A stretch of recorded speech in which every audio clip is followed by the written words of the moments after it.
Alors Dieu prononça toutes ces paroles. « Je suis le Seigneur, ton Dieu. C'est moi qui t'ai fait sortir de l'Égypte, de la maison des esclaves. Tu n'auras pas d'autre Dieu devant moi. Tu ne te feras pas de statue, ni aucune forme de ce qui est dans le ciel en haut, de ce qui est sur la terre en bas, ou de ce qui est au-dessous de la terre dans les eaux. Tu ne te prosterneras pas devant ces choses-là, et tu ne les serviras pas. Car moi, le Seigneur, ton Dieu, je suis un Dieu à la passion jalouse, qui fait rendre des comptes aux fils pour la faute des pères, jusqu'à la 3e et la 4e génération de ceux qui me détestent, mais qui agit avec fidélité jusqu'à la 1000e génération, envers ceux qui m'aiment et qui observent mes commandements. Tu n'invoqueras pas le nom du Seigneur, ton Dieu, pour tromper. Le Seigneur ne tiendra pas pour innocent celui qui invoquera son nom pour tromper. Souviens-toi du sabbat, pour en faire un jour sacré. Pendant 6 jours, tu travailleras, et tu feras tout ton ouvrage.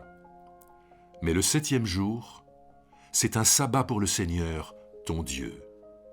Tu ne feras aucun travail, ni toi, ni ton fils, ni ta fille, ni ton serviteur, ni ta servante, ni tes bêtes, ni les immigrés qui sont dans tes villes. Car en 6 jours, le Seigneur a fait le ciel, la terre, la mer et tout ce qui s'y trouve, et il s'est reposé le 7e jour. C'est pourquoi le Seigneur a béni le sabbat et en a fait un jour sacré. Honore ton père et ta mère, afin que tes jours se prolongent sur la terre que le Seigneur ton Dieu te donne. Tu ne commettras pas de meurtre. Tu ne commettras pas d'adultère. Tu ne commettras pas de vol. Tu ne porteras pas de faux témoignages contre ton prochain. Tu ne convoiteras pas la maison de ton prochain. Tu ne convoiteras pas la femme de ton prochain, ni son serviteur, ni sa servante, ni son bœuf, ni son âne, ni rien de ce qui appartient à ton prochain.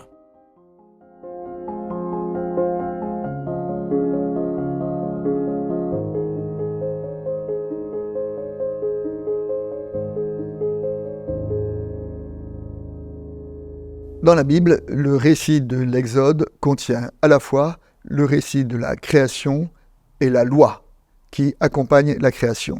C'est-à-dire qu'on peut dire qu'il y a 2 pieds, il y a le pied de la libération et le pied de l'exigence éthique et de foi pour pouvoir vivre la libération.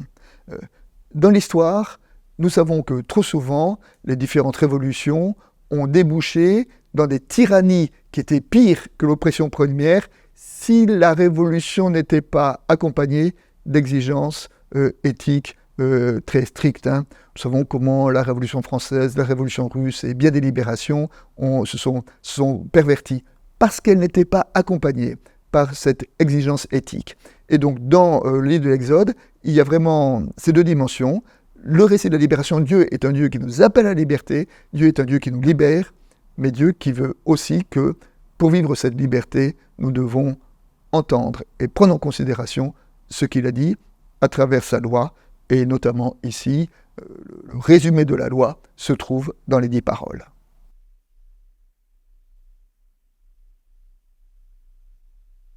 Habituellement, nous entendons ce texte-là, les 10 commandements, 10 commandements ou décalogue. Mais décalogoi, c'est pas 10 commandements, c'est 10 paroles. Et pourquoi paroles et non commandements ? Eh bien parce que dans la pensée rabbinique, la façon de compter les 10 commandements est un peu différente de la façon traditionnelle de nos églises. Dans le rabbinisme, la première parole, c'est « Je suis le Seigneur ton Dieu qui t'ai libéré de la maison de servitude ». Première parole. Et deuxième parole, c'est « Tu n'auras pas d'autre Dieu, tu ne te feras pas d'idoles », qui sont les 2 premières paroles dans notre façon de compter habituelle. Donc premièrement, « Je suis le Seigneur ton Dieu », et c'est ça qui est premier, et tout le reste s'articule avec cette première annonce. C'est ainsi qu'on peut entendre ces 10 paroles de la façon suivante. Je suis le Seigneur ton Dieu qui t'ai libéré, alors toi, tu n'auras pas d'autre Dieu.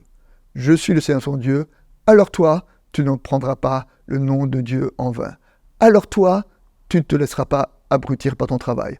Alors toi, tu honoreras ton père et ta mère. Alors toi, tu ne tueras pas. Alors toi, tu ne commettras pas d'adultère. Alors toi, tu ne commettras pas de vol. Alors toi, tu ne porteras pas de faux témoignages. Alors toi, tu ne convoiteras pas. Chacune de ces paroles doit être articulée avec la libération. C'est en vivant la libération que nous pouvons vivre selon les paroles et les commandements de Dieu. Ensuite, la deuxième particularité de ces 10 paroles, c'est qu'elles sont conjuguées à un temps qui, en hébreu, s'appelle l'inaccompli. C'est quelque chose qui n'est pas achevé et qui est traduit en français par le présent, par le futur. Et la plupart de ces commandements, on peut dire, sont traduits au futur. Tu n'auras pas d'autre Dieu, tu respecteras le jour du sabbat, tu honoreras ton père et ta mère, tu ne tueras pas, tu ne voleras pas, tu ne commettras pas d'adultère, etc. Et derrière ce futur, il y a la notion de commandement, quelque chose qui est ordonné, mais il y a aussi la notion de promesse. C'est-à-dire que ces paroles-là sont des paroles qui sont fondatrices, mais c'est des paroles aussi qui s'adressent à notre avenir. Et de dire que, en vivant la libération que je t'offre, alors il te sera possible. Alors je te présente comme une promesse la possibilité de ne pas avoir d'autre Dieu, de ne pas prendre le nom de Dieu en vain, d'honorer son père et sa mère, de ne pas voler, et même de ne pas convoiter.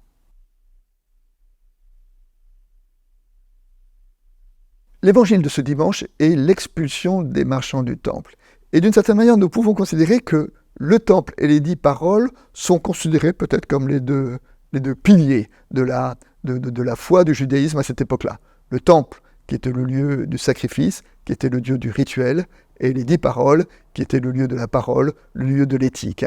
Et que toute religion repose sur une parole et un rituel. Et donc, on peut faire une sorte de parallèle entre les deux.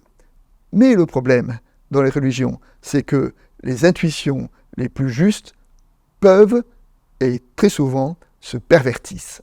Et que nous savons comment le temple, qui au départ était un lieu où les humains pouvaient remettre leur offrande à Dieu, que le temple est devenu un lieu de pouvoir capté par une caste de prêtres qui en ont fait un lieu de pouvoir et d'enrichissement. Et c'est cela que Jésus a dénoncé en expulsant les marchands du temple. De même que nous savons bien que la Torah, la loi, y compris les 10 commandements, peuvent se pervertir en devenant une série de prescriptions tatillonnes telles que nous le voyons en transparence dans la Bible, comment par exemple le commandement du sabbat, ou comment ont été multipliés, étalés en une multitude de prescriptions qui corsetaient et qui accompagnaient toute la vie du croyant. Et donc de même que Jésus a contesté la perversion du temple en expulsant les marchands du temple, Jésus a contesté l'emprisonnement de ces 10 paroles, et notamment à travers le sermon sur la montagne. Il me semble donc qu'à la fois ce parallèle entre le temple et les 10 paroles, leur perversion, leur contestation, nous appelle nous-mêmes à la vigilance dans notre propre système religieux, car nous le savons, tous les systèmes, même les plus justes, peuvent se pervertir. Et quand ils se pervertissent, ils donnent du pire. Au lieu d'être de la libération, ils donnent de l'oppression. Et peut-être c'est ce à quoi nous devons être particulièrement attentifs à la lecture des textes de ce dimanche.